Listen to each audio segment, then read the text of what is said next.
Anies Baswedan Sandiaga Uno kembali melempar bola panas proyek reklamasi ke publik. Duet pemimpin ibu kota ini meminta Badan Pertanahan Nasional (BPN) mencabut sertifikat hak guna bangunan pulau reklamasi yang diterbitkan di era Gubernur Jarod Saiful Hidayat. Anies menuding ada sejumlah kejanggalan di balik penerbitan HGB itu, mulai dari prosesnya yang super kilat hingga adanya dugaan cacat administrasi. Anda perhatikan saja, cepatnya luar biasa. Kita semua kalau ngurus HGB berapa lama? Panjang.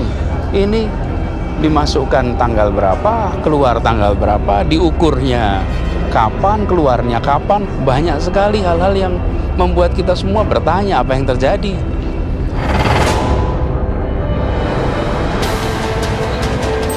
Babak baru ribut-ribut proyek reklamasi Pantai Utara Jakarta bermula dari surat yang dilayangkan Gubernur DKI Jakarta Anies Baswedan kepada Kementerian Agraria dan Tata Ruang atau Badan Pertanahan Nasional.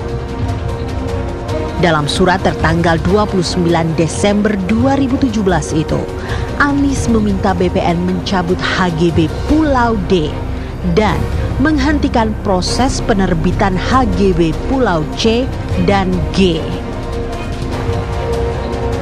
Anies beralasan penerbitan HGB menabrak aturan karena diberikan sebelum ada pengesahan 2 rancangan peraturan daerah yang menjadi dasar hukum pelaksanaan reklamasi Pantai Utara Jakarta. Alih-alih setuju pendapat gubernur, permintaan Anies itu justru ditolak mentah-mentah oleh BPN. Sofyan Jalil mengklaim penerbitan HGB sudah sesuai prosedur yang berlaku.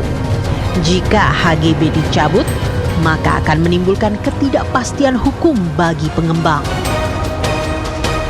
Penerbitan HGB tersebut adalah atas permintaan Pemda DKI, ya, dan telah sesuai dengan peraturan administrasi pertanahan yang berlaku. Oleh karena itu tidak bisa dibatalkan.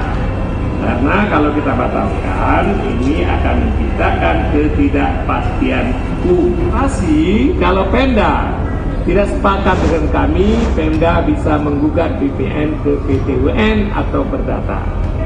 Kalau nanti PT UN mengatakan bahwa keputusan kami dibatalkan, kita akan batalkan. Kalau misal PT UN keputusan peradilanlah yang kami hargai. Karena untuk apa? Untuk menciptakan kepastian hukum dalam bidang administrasi tanah.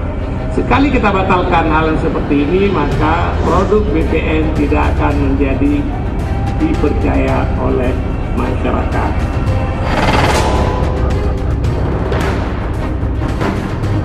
Bak hendak berbalas pantun.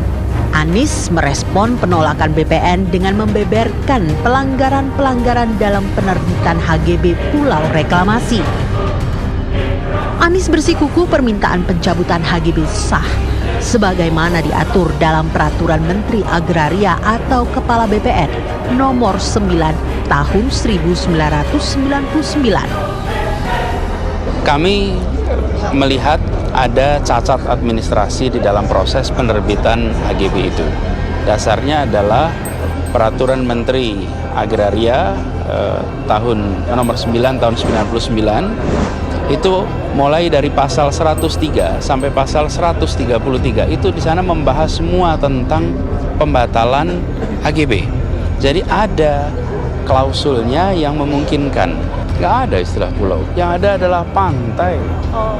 Adalah pantai. Kenapa? Anda lihat aja di rencana kawasan strategis provinsi. Maka di situ akan ada pantai A, pantai B, pantai C, pantai D. Ditulisnya memang P. Tapi P itu bukan pulau, itu adalah pantai. Jadi banyak cacat di situ. Kami akan sampaikan kepada BPN bahwa ini ada problem di dalam prosedur pelaksanaan atau penyiapan keluarnya surat hak guna bangunan terhadap pengelola pulau itu.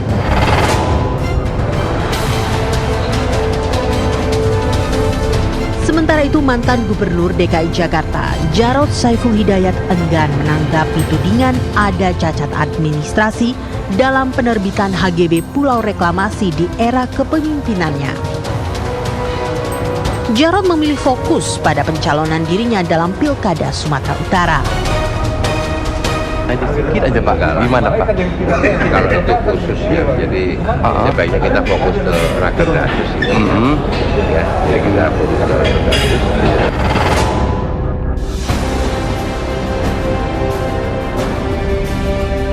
Debat hukum ihwal sah atau tidaknya HGB Pulau Reklamasi yang diteken di era Gubernur Jarod kini liar bergulir. Namun, benarkah permintaan pencabutan HGB ini murni persoalan hukum ataukah ada unsur politis? Sebab Anies Sandi sudah terlanjur mengumbar janji. Apapun yang terjadi, reklamasi harus berhenti jika kursi balai kota berhasil diduduki. Ada belasan ribu, bahkan sampai 20.000 nelayan di pesisir Jakarta yang hari ini hidupnya berubah karena reklamasi. Asasnya dibilang contrarius actus itu ya bikin kacau aja, karena kan yang diterbitkan itu hak, bukan izin. Kalau diterbitkan hak, itu nggak bisa dicabut, kecuali putusan pengadilan.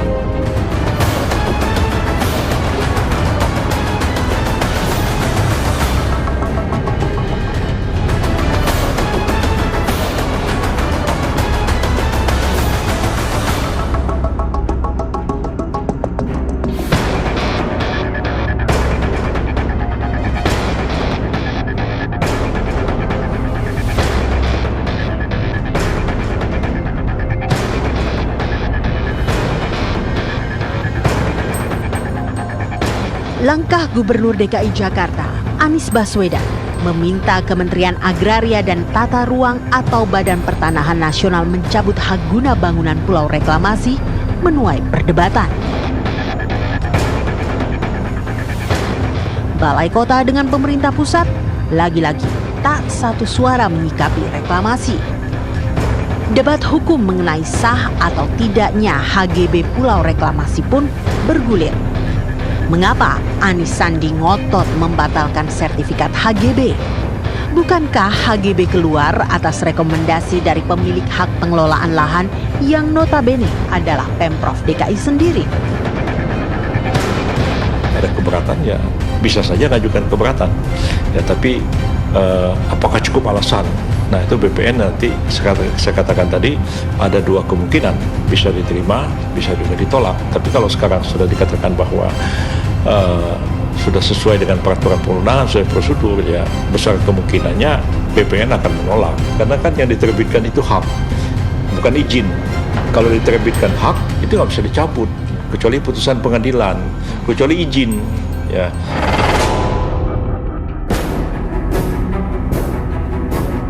Jika merunut ke belakang, HGB untuk pengembang PT Kapuk Naga Indah yang saat ini dipersoalkan, diterbitkan oleh Kantor Pertanahan Jakarta Utara pada 24 Agustus 2017. Sertifikat itu terbit setelah Badan Pertanahan Nasional mengeluarkan sertifikat hak pengelolaan lahan atau HPL Pulau C dan D untuk pemerintah Provinsi DKI Jakarta. Penerbitan sertifikat HGB dan hasil pengukuran pulau seluas 312 hektar itu hanya berselang 1 hari. Proses penerbitan kilat inilah yang menjadi salah satu alasan Anies meminta HGB dicabut. Pakar hukum agraria dari UI, Ari Sukarti, menyatakan ada sejumlah hal yang membuat proses penerbitan sertifikat HGB Pulau Reklamasi bisa berjalan cepat.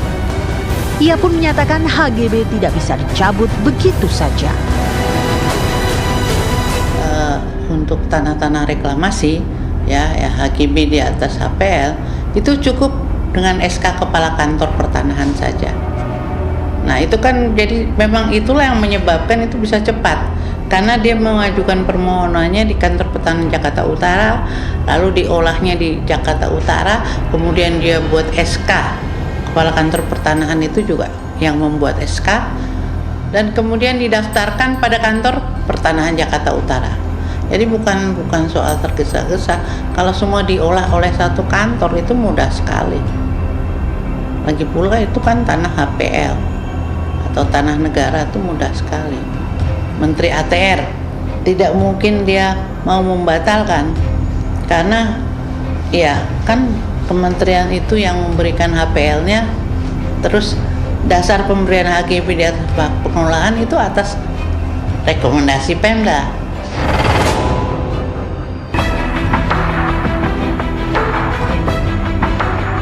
Pendapat berbeda disampaikan pakar hukum tata negara Irman Putra Sidin. Menurutnya, HGB yang sudah terbit bisa dibatalkan jika ditemukan ada cacat wewenang, cacat prosedur, dan atau cacat administrasi. Ihwal pembatalan HGB itu diatur dalam Peraturan Menteri Agraria dan Tata Ruang atau BPN nomor 9 tahun 1999 tentang tata cara pemberian dan pembatalan hak atas tanah negara dan hak pengelolaan. Intinya setiap keputusan itu bisa dicabut, setiap keputusan negara bisa dicabut. Bisa karena ditemukan cacat administratif di kemudian hari atau karena putusan pengadilan, ya. Nah, jadi mungkin dalam kasus ini adalah sang gubernur mengusulkan pencabutan itu karena ditemukan ada cacat administratif. Nah, pada konteks itu maka itu dimungkinkan bagi pejabat yang mengeluarkan keputusan HGB itu untuk mencabut hak tersebut.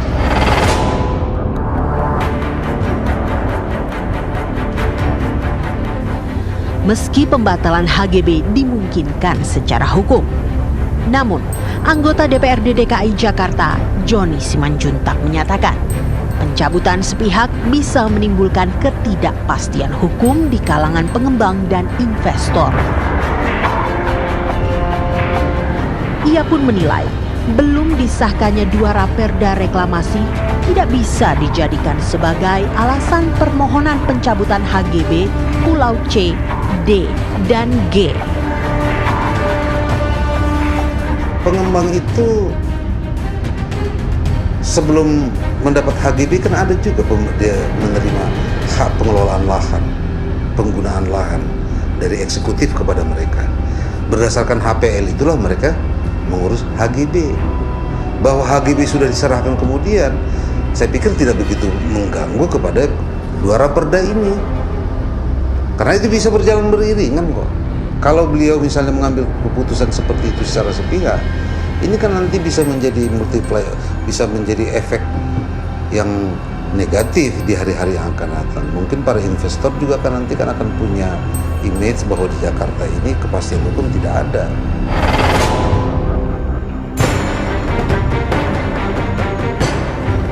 Berbeda dengan Dewan, Koalisi Nelayan Tradisional Indonesia KNTI berharap keinginan Pemprov DKI tak hanya sebatas saling berkirim surat alias korespondensi.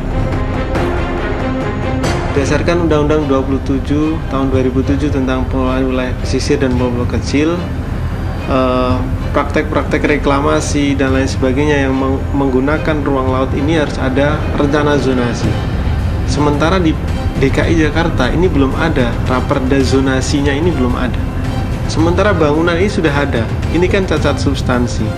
Nah, kami menyayangkan mengapa kemudian pemerintah pusat, hal ini yang kemudian BPN sekarang ya, Badan Pertanahan atau Agraria dan Tata Ruang kemudian menolak atas kemudian itikan yang disampaikan oleh pemerintah DKI.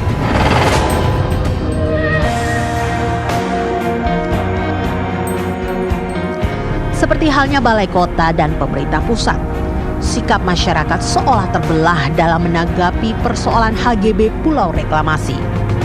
Publik menyoroti bagaimana babak baru polemik reklamasi ini akan berujung.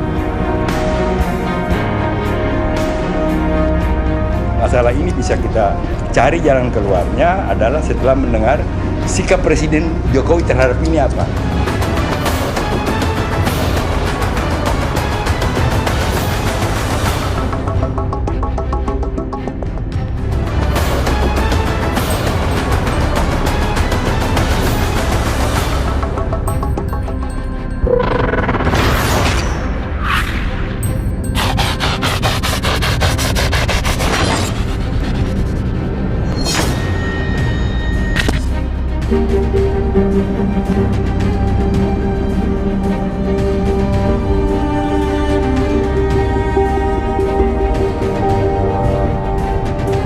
duet Anies Sandi belum patah arang. Usai permohonannya kepada Kementerian Agraria dan Tata Ruang atau Badan Pertanahan Nasional bertepuk sebelah tangan, Anies Sandi bergegas mengambil ancang-ancang. Pemerintah Provinsi DKI bahkan mengaku siap menghadapi segala konsekuensi hukum yang timbul dari rencana penghentian reklamasi secara sepihak itu. Kita tentu akan patuh dengan hukum. Sudah dipastikan bahwa prosesnya sesuai dengan janji kami adalah kami hentikan reklamasi dan konsekuensi hukumnya tentunya akan kami tata dan kami siapkan segala langkah-langkah agar apa yang kami lakukan ini tentu dalam koridor hukum. Ada kesalahan dalam pengajuan HGB tersebut dan ini sudah lama dipetakan. Alhamdulillah kami kemarin sudah bersurat dan berproses. Apapun yang menjadi konsekuensi itu tentunya kami siap menghadapinya. Dan sebagai institusi pemerintah, institusi negara, kami nggak boleh kalah sama pengembang.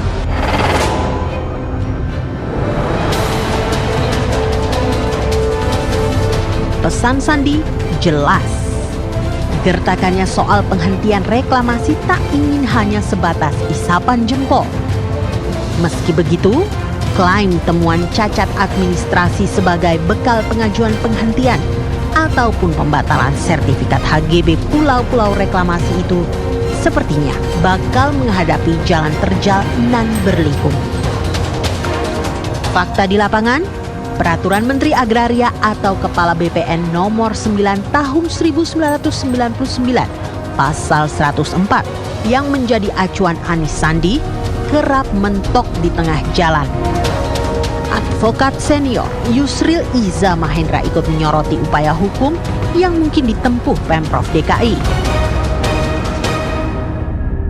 Kalau ditanya kepada saya pengalaman sebagai advokat begitu ya, banyak sekali kasus-kasus pertanahan dengan menempuh cara supaya dibatalkan seperti tadi itu karena alasan cacat administrasi, umumnya itu dikalahkan di pengadilan.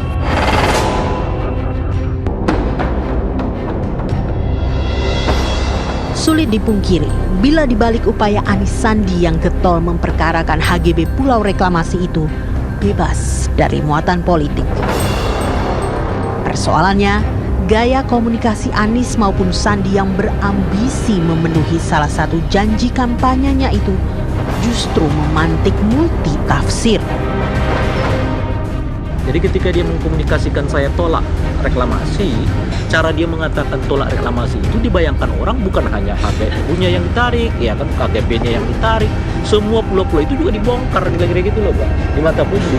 Nah sekarang itu yang saya sebut tadi, Anies termakan janji sendiri, cara mengkomunikasikannya terlalu tinggi, di mata publik perspektifnya lain, sementara kemampuan dia mengubahnya bukan hanya 8, tapi cuma 5.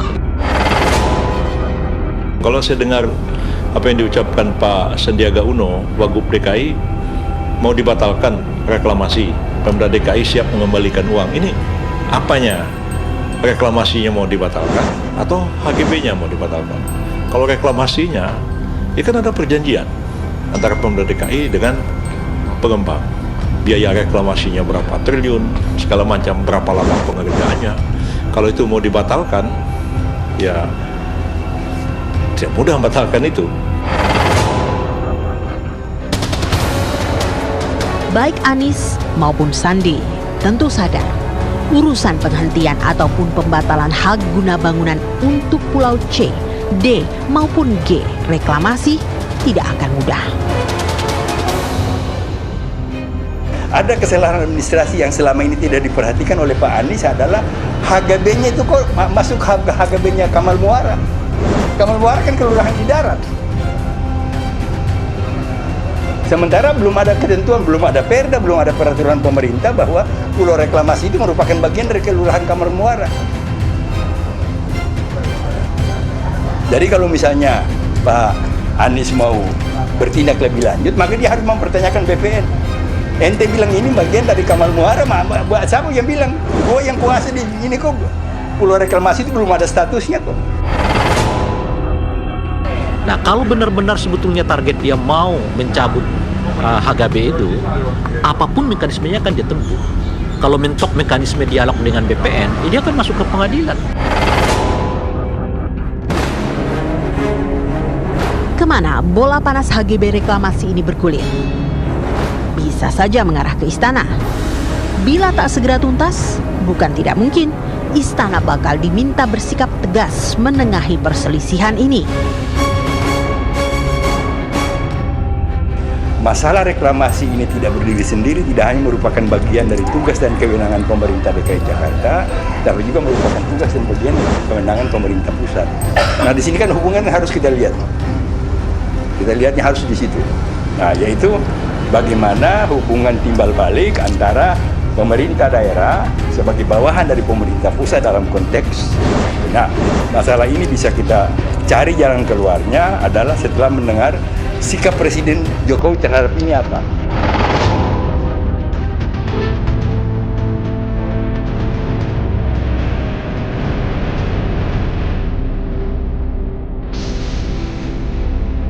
Masuk akal bila duet Anies Baswedan dan Sandiaga Uno bekerja keras mewujudkan setiap janji kampanyenya. Namun, pemenuhan janji-janji itu berpotensi mencederai nurani dan akal sehat andai mengabaikan konstitusi. Mengapa kita menolak reklamasi? Karena reklamasi itu justru memberikan dampak yang amat buruk kepada para nelayan kita.